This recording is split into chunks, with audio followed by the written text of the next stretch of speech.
سرخط خبرها: سپاه پاسداران از اجرای موج 51 عملیات وعده صادق 4 خبر داد. کمبود شدید موشک‌های رهگیر در زرادخانه اسرائیل و ایران برای 3 بندر مهم امارات هشداری تخلیه صادر کرد. با سلام و درود به این سرویس خبری از تیدا نیوز خوش آمدید. برای آگاهی از اخبار منطقه و جهان تیدا نیوز را دنبال کنید. و اما مشروع خبرها: روابط عمومی سپاه پاسداران ایران از اجرای موج 51 عملیاتی وعده صادق 4 علیه جنگنده‌های F-35 و F-16 آمریکا خبر داد.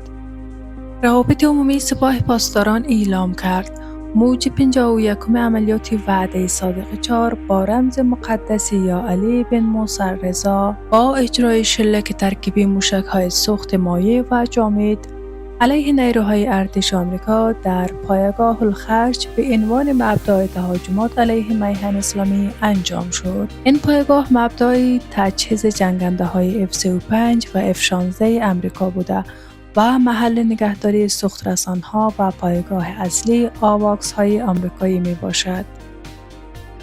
کمبود شدید موشک‌های رهگیر در زرادخانه اسرائیل: منابع رسمی آمریکا اعلام کردند که اسرائیل در بحبوحه درگیری‌های نظامی با ایران با کمبود بحران موشک‌های رهگیر مواجه شده است.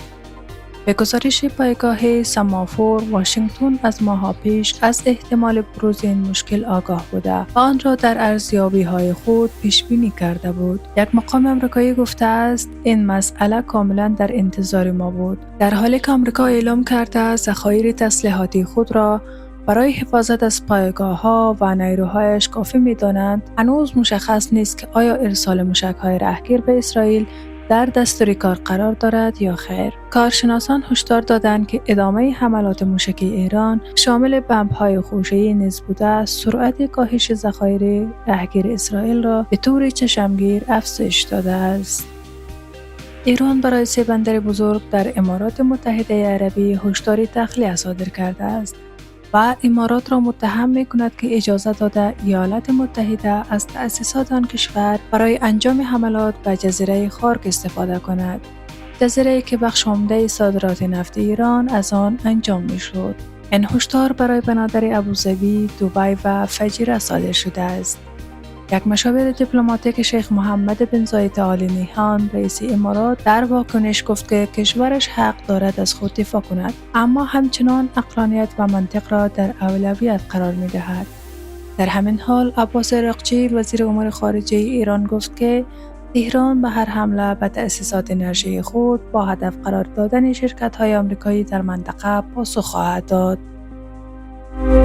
و خبرهای کوتاه: خبرنگار هندی که محل حمله به خانه نتانیاهو را فاش کرده بود و خانه ویران شده او را نشان داده بود دستگیر شد. فرانسه: ناو شارل دوگل در هیچ عملیات تهاجمی علیه ایران شرکت نخواهد کرد. بازگشایی دوباره سفارت آمریکا در ونزوئلا و برافراشته شدن پرچم این کشور در این مکان و انفجار در پایگاه ویکتوریا در عراق. به این ترتیب رسیدیم به پایان سرویس خبری این ساعت. تا درود دیگر، بدرود.